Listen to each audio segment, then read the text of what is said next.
The Chicago Bears have signed yet another former Carolina Panther. They signed running back D'Onta Foreman to a one-year deal worth $3 million.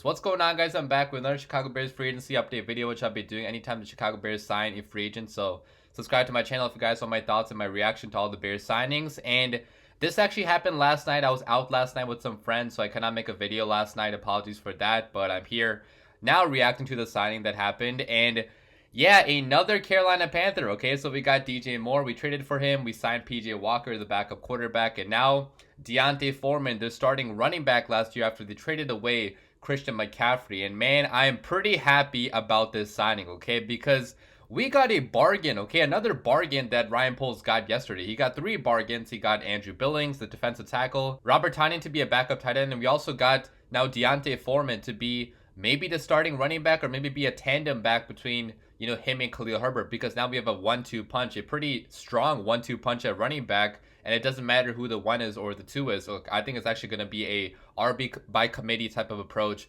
for the Chicago Bears next year, because we also have Travis Homer, the pass pro, back as well. So on passing downs, you can put Travis Homer in there. So the Bears really honestly could be using 3 running backs next year, maybe even more if they draft a running back. I don't think they would draft a running back now. They still could, obviously, because you're not paying any of these guys that much money. So if you do fall in love with the running back in like rounds 4 or 5 or whenever, you can still draft a running back. But now the Bears running back room, even after losing Monty, looks really damn strong, because like I mentioned, guys, D'Onta Foreman was the starting running back for the Carolina Panthers last year after Christian McCaffrey left, and he did really, really well for the Carolina Panthers. One of the most efficient running backs in the entire NFL last year, and he definitely broke out for the first time in his career. Now, he's only had 1 good season ever. He's been injured a lot during his career. He tore his Achilles earlier on, so that's why he only got a 1-year deal for $3 million. But this is a really good, you know, player for the Bears to take a swing on when they have the money, and it's a value signing too, so it's not even costing us that much money, and it's filling a position of need for the Chicago Bears at a really cheap price. So really love this value signing by Ryan Poles. Let me talk more about what he's going to bring exactly, D'Onta Foreman, to the Chicago Bears. So D'Onta Foreman is 6'1", weighs 236 pounds, a big, strong, bruising type of back. Okay, he has the body, the physicality to be that short yardage back that you can, you know, send on the goal line or on like a short yardage situation, like a 3rd and 2, 4th and 1. He can get those yards for you because he is bigger and stronger than a Khalil Herbert is. Khalil Herbert is only 5'11" and weighs a lot less than D'Onta Foreman did. So replacing Monty in that regard, I think is pretty good, because he is, you know, as big and as powerful as Monty, maybe even more powerful than Monty was. But he also has a lot of speed to his game as well, which is, you know, something that Monty maybe necessarily didn't really have, okay? Because Foreman actually tested really well at the combine. He ran a very fast 40-yard dash, as you can see on the screen, and it's pretty decent explosion too. If you look at the tape though, if you look at him playing last year, there were so many runs he broke out to the outside or even cutting back inside where he just, you know, exploded down the field, okay, on 25, 30 plus yard runs, which, you know, again, Monty, maybe that's one area where he wasn't really the best last year in getting those explosive runs of 30, 40, 50, 60 plus yards, taking a, you know, taking a run to the house, right? Like, so that's one area where Foreman was really good last year, okay, being explosive, being able to be agile enough to get to the outside fast enough and still have the top end speed to break a big one through and still have the bruising power aspect to your game too. It's a fantastic combination of both size and speed and power, which, you know, you don't see too often in the NFL. So a very good fit in the scheme that the Bears run right now, the outside zone scheme that we have, because he does have the speed, the acceleration, the agility to cut to the outside and, you know, make the cuts necessary to be a running back in the scheme like a Khalil Herbert can. But unlike a Khalil Herbert, he is more powerful probably and a bigger type of back. So again, in short yardage situations, he could be better there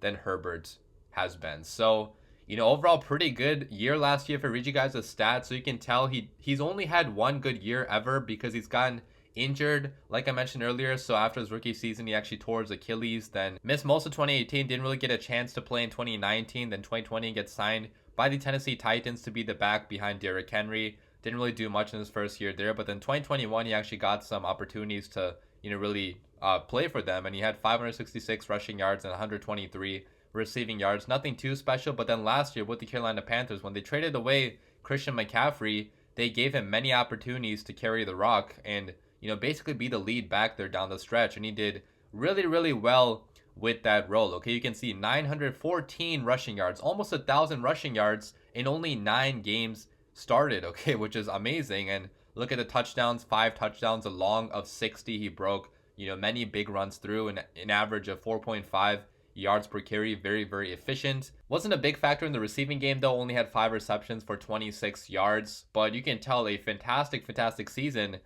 for D'Onta Foreman, definitely breaking out for the first time in his NFL career, and he's now getting a chance to see if that was a fluke or if that's actually going to continue down the stretch of his career with the Chicago Bears. Keep in mind, he's only 26 years old, okay? Only 26 years old. That's still relatively young. I know that running backs, when they get into their upper 20s, it's, almost the end of their career basically, right? Because most running backs only perform really well during the rookie contract. But I think with D'Onta Foreman, he's not had many opportunities to really carry the rock or even start for any team. So his legs are probably fresher than most backs in the NFL at age 26, age 27, even though he had injuries too earlier on. Okay, it seems like he's recovered pretty well from those earlier injuries. And if he is fully healthy like he was last year, he could be a fantastic RB number 1 or RB number 2 for the Chicago Bears. I mean, look at his stats from last year. They're better stats than David Montgomery had. I mean, that's no disrespect to David Montgomery, obviously, because Monty was a better pass catcher for sure,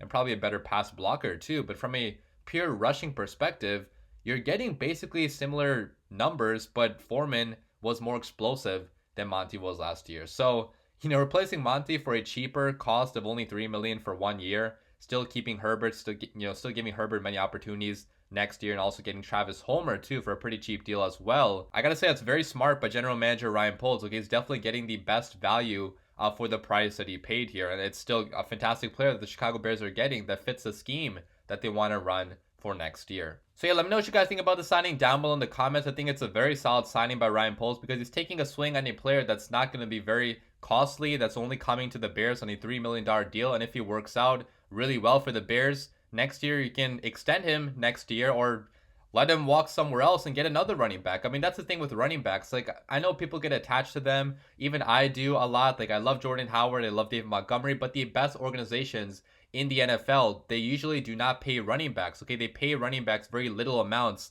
in draft running backs every year because that's the way to go in today's NFL. I mean, look at the Super Bowl winning team from last year, the Kansas City Chiefs. They won the Super Bowl with their running back drafted in round 7. Look at the Eagles, who reached the Super Bowl with the running back drafted in round 3, who they didn't even pay. Okay, the Eagles did not pay Miles Sanders because they fully realized they can probably easily draft one or get one on the cheap that's going to be very productive behind a good, solid offensive line if that running back does actually fit the scheme, which, for the Chicago Bears, D'Onta Foreman definitely fits the scheme pretty well. He's coming on a cheap deal. He had a pretty phenomenal season last year, and if he works out, it's going to be great for the Chicago Bears. And now they still have a pretty phenomenal RB room, okay? D'Onta Foreman, Khalil Herbert, you got Travis Homer as RB3, maybe draft another one. I think this means that Treston Ebner is not going to be coming back to Chicago. He was a 6th round pick, so it doesn't matter that we missed on him. Like 6th round picks, 7th round picks barely even make the roster after like 2 or 3 years, so it's not a big deal that we missed on him. But definitely excited about the Bears running back room next year. I definitely think we could still be top 5 in the NFL in rushing yards again next year. Probably not number 1 if Justin Fields isn't running as much as he was last year, which I hope he doesn't, okay? I hope Justin Fields does not run nearly as much as he did last year because that's unsustainable for the long term. I want Justin Fields to be passing the ball a lot more next year, but we still should be top 5 in rushing with a solid RB room and with the scheme that does run the football a lot. So let me know what you guys think about the signing down below in the comments, but as always, bear down.